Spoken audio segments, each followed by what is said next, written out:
When we think of storytelling, it is easy to think of books filled with fairy tales, sacred adventures told by community elders that shed light on our existence, and blockbuster films featuring superheroes fighting to save the world. When you stop and ponder storytelling in support of your business, you might worry, how can your story possibly compete for mindshare with Hansel and Gretel, The Lady of the Lake, and Black Panther? The fact is, great stories are not in competition with each other. Each has a unique purpose when it touches our audience.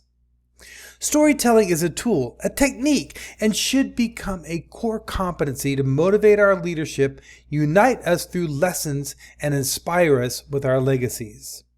And just like our histories are richer with the myriad of stories that are part of our societal cultures, you will discover that a variety of stories will weave the fabric of your organization's cultures as well. When you're trying to solve a problem, sometimes the best thing to do is look at it through the eyes of a kid. Well, there's this nice kid, Logan, and he's really into cars. But not because they're fast, big, loud, and shoot flames. In Logan's world, cars were slow. I'm talking Betty White in ankle weights slow. You know what?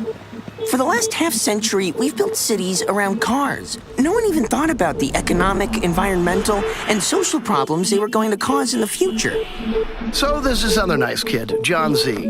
No, not that kid. Yeah, this little dude.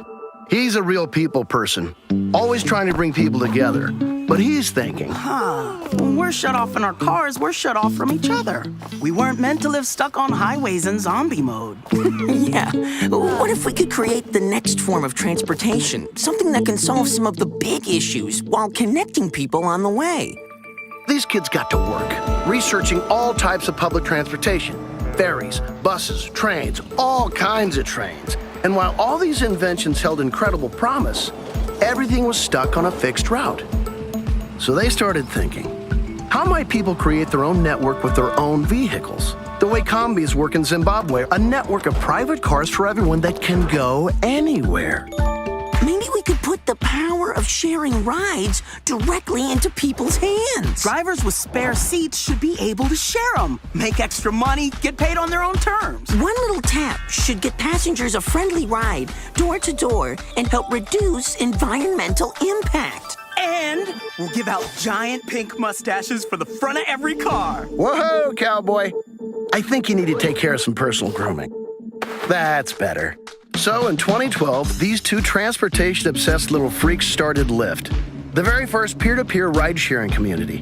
And right away, people started to join the revolution, sharing music, stories, dad jokes, hair tips, peaceful contemplation. Artists were driving to support their dreams.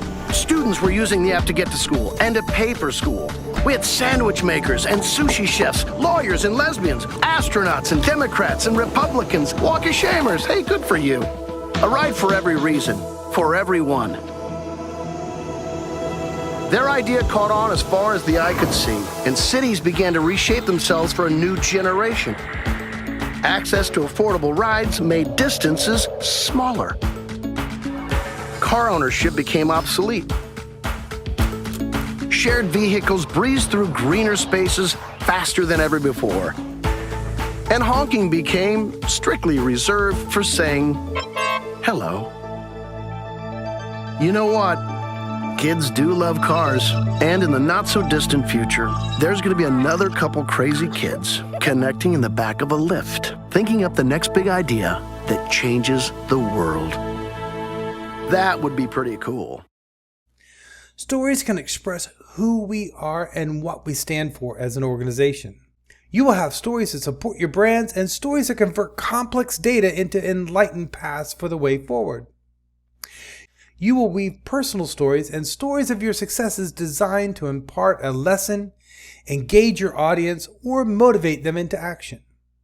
However, one of the first stories most organizations craft is their origin story, what some call our founding story. This is the most important pair of socks in the world. Why? Because this pair of socks represents something bigger than all of us. Something that started 4 years ago. Let's back up a little, back to the beginning. I'm Randy, This is Dave, and all of this started with a quote that Dave saw on Facebook. Socks are the #1 most requested clothing item at homeless shelters. It turns out you can't donate used socks. That means there are people out there who don't have the luxury of putting on a clean pair of socks every day. How can we go from this to this? Think about that.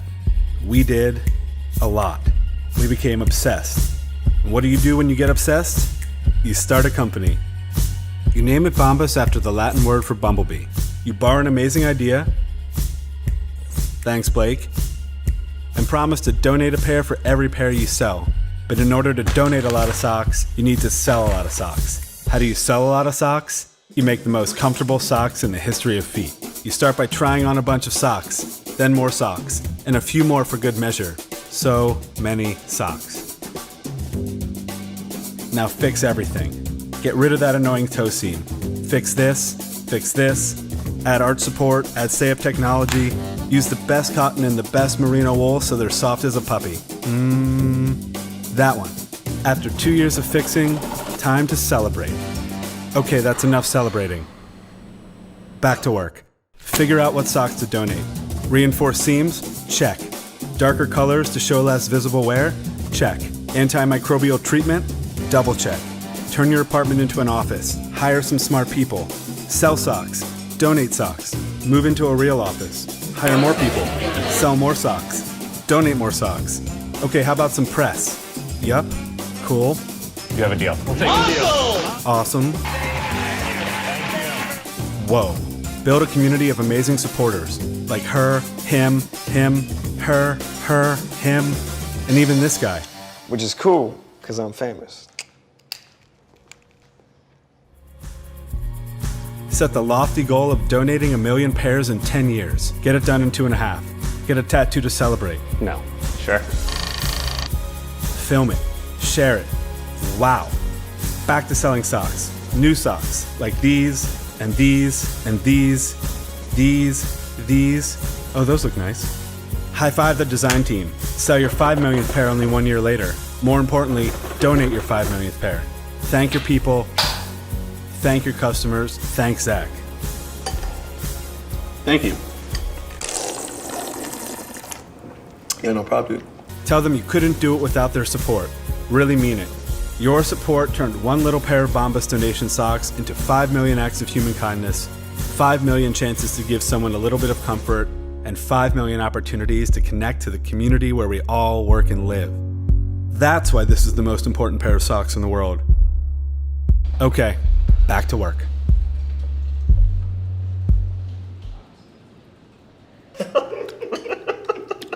You guys done? Yeah.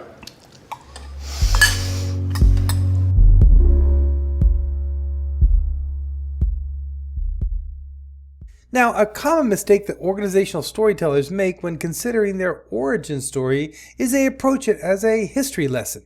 Now, history has its place, but an origin story just about the facts and dates of your organization's past will likely inspire few and bore many.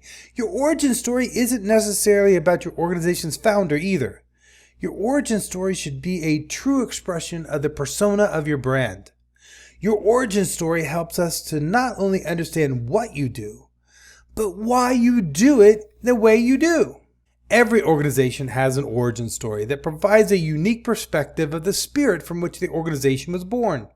But how do you discover the seeds of these stories? Here are some ideas. You might ask the founders of your company if they're still available. Prepare open-ended questions in advance to help lead the conversation.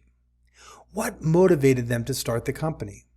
What obstacles did they overcome? How about any mistakes that led to innovation? If the founders aren't around and no one knows the company's story, spend some time grooming through old newspapers. Look up stories on key characters associated with your firm. You might be surprised how much of your company's story has been chronicled in the local newspaper. If you work for a governmental agency, you might want to dig through the legislative files to discover the arguments presented for the starting of your agency. You also might chart your agency's evolution through different political administrations and climates. Some companies go through a complete transformation. For example, would you have thought that New York's first water management company would be part of the story of JP Morgan Chase? You might recognize the Fortune 500 company 3M as the manufacturer of abrasives, tapes, adhesives, and small consumer electronics. The first thing that might come to mind when you think of 3M might be Post-it notes. However, the company's roots go back to mining. The name today, 3M, still reflects the history of the Minnesota Mining and Manufacturing Company. Discovering the reasons why the company reinvented itself can form the basis for a very interesting story. And once you have a start at your origin story, take responsibility for adding to it and helping to keep your message current. Brand archives can be a great resource for those that will follow you. While you will likely have slightly different versions of your origin story, especially if your company has a long history and works in diverse industries, you want to make sure that there is bulletproof clarity of the moral of your story. When I was 16, I started getting stretch marks. I was fat, and the weight just kept coming on no matter what I did. And I tried dieting, and I would try different things, and I felt like a failure. I started getting brain fog. And I realized that no matter how hard I pushed, that there were times when I just didn't have what it took to do my work, to show up, to have energy, and I just felt like something was wrong. But it was worse than I thought, because I went to the doctors and they said, Dave, you've got a high risk of stroke and heart attack, and you're not even 30. And I realized I'm an engineer. The doctors aren't helping me. They're telling me something's wrong, but they have no clue. So I decided that if I can hack the internet, I could hack this. What would happen if I did the things that aren't supposed to work? So I decided to go to Tibet to learn meditation from the masters. And I ended up at a monastery where I spent 10 days in mostly silence, meditating and learning about meditation, and decided to go to Mount Kailash, which is the holiest mountain in the entire world. And there I am at 18,000 feet elevation, 10 degrees below zero, and I'm feeling really crappy because there's no oxygen. And then a little Tibetan woman gave me a bowl of yak butter tea.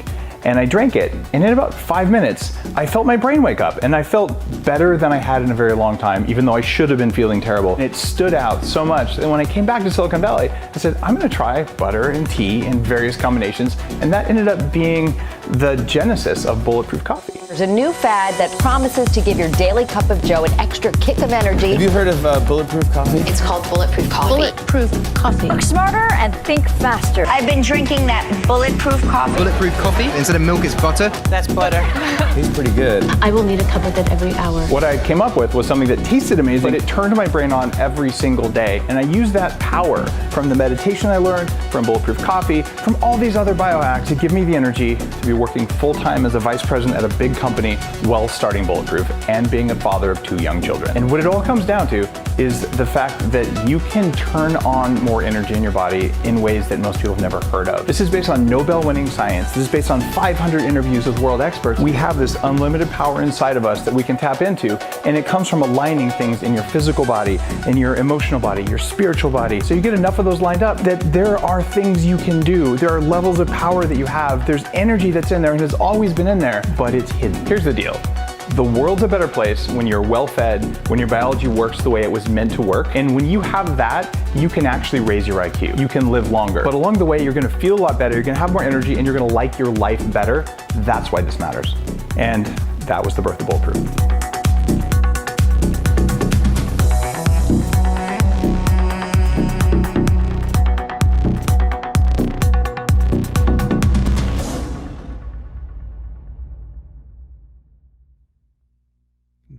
If you're a coffee lover like me, you probably immediately search where you could buy some Bulletproof Coffee. In addition to your origin story, I encourage you to develop a story around your organization's core values. What do you stand for as an organization?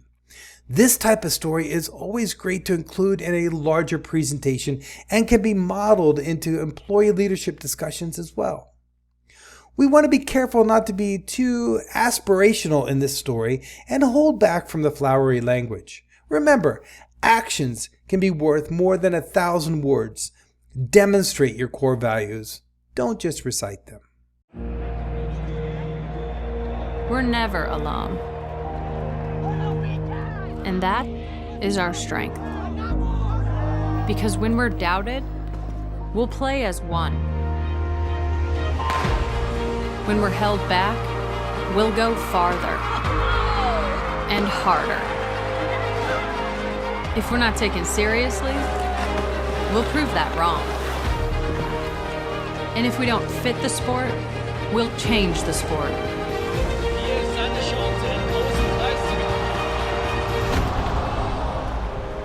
We know things won't always go our way. And the world's sporting events are postponed or cancelled. But whatever it is, we'll find a way. And when things aren't fair, we'll come together for change. We have a responsibility to make this world a better place. And no matter how bad it gets, we will always come back stronger. Because nothing can stop what we can do together.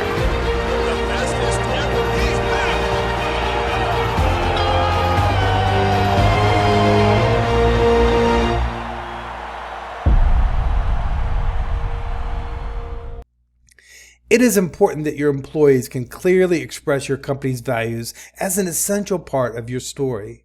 Additionally, you'll want your stories to illuminate what you do.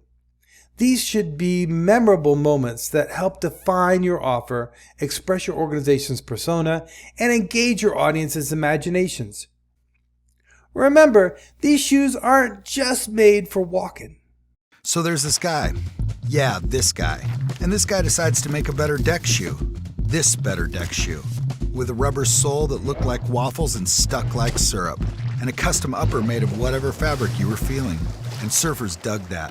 So pretty soon these shoes started popping up all along the coastline, including a little surf shop in Santa Monica, where some hood rat kids had started surfing asphalt, carving banks, hijacking pools, and reinventing skateboarding in the process. So by the time they showed up to Del Mar in matching blue 44s, these shoes were as essential as the boards themselves. Then the guys were like, hey, can you make them like this? So we did, which led to this shoe, which led to this shoe, which led to a stripe down the side, and kids sketching up the uppers. Then this guy took over and got these shoes traveling. Off the wall and into the ruckus, sticking to the floor and bouncing around pits before ending up in Hollywood. And blowing up in a movie the lawyers say we can't mention. Whatever, you know the one. From there, we took it international, while uniting kids from Sao Paulo to Shanghai under a checkerboard flag, and bringing the underground to the main stage one show at a time, creating the House of Vans to give a nation of millions a place to come up, just like those that came before them. So while groupies line up to chase the next fad, we'll keep rocking our Vans, just like we have for the last 50 years, same as it ever was, only sometimes a little different. This is our story, and we're sticking to it, because we're the Van Dorn Rubber Company. But you can call us Vans.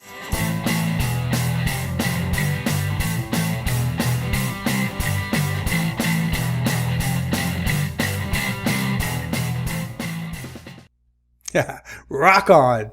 Storytelling helps to bring life and personality to our histories, values, and offers. Stories should be embedded in your organization's culture. Your employees are your biggest and best billboards to express your stories to your communities.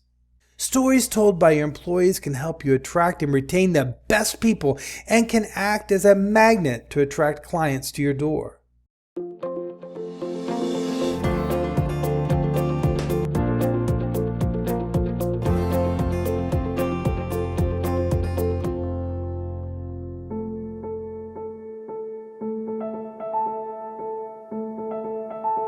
My story is your story.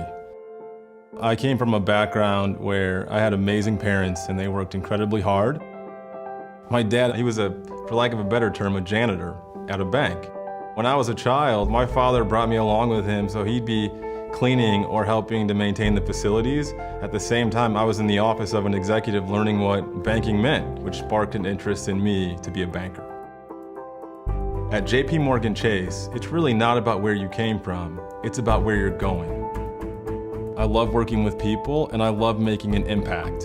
And what you get at JP Morgan Chase is the ability to just do that every single day. You're working with customers on where they want to take their business. You're helping them build and maintain wealth over time. And you're really doing things that shape the global financial landscape. My dad, he's now retired, but he made it up to be an assistant vice president at a company without a college degree. It really is a testament to him that I'm here and things really came full circle. So I now have a team of over 130 individuals. My view of leadership is someone that does the right thing when no one's watching. It's people who really care about others. It's treating every single person that you work with respect and dignity and caring about their future and where they want to go. We never know where our next ideas will come from. They could come from any person that works at JP Morgan Chase, and that's something that we value. It's a privilege to wear the jersey of JP Morgan Chase. My name is Chad, and I lead our real estate business on the East Coast.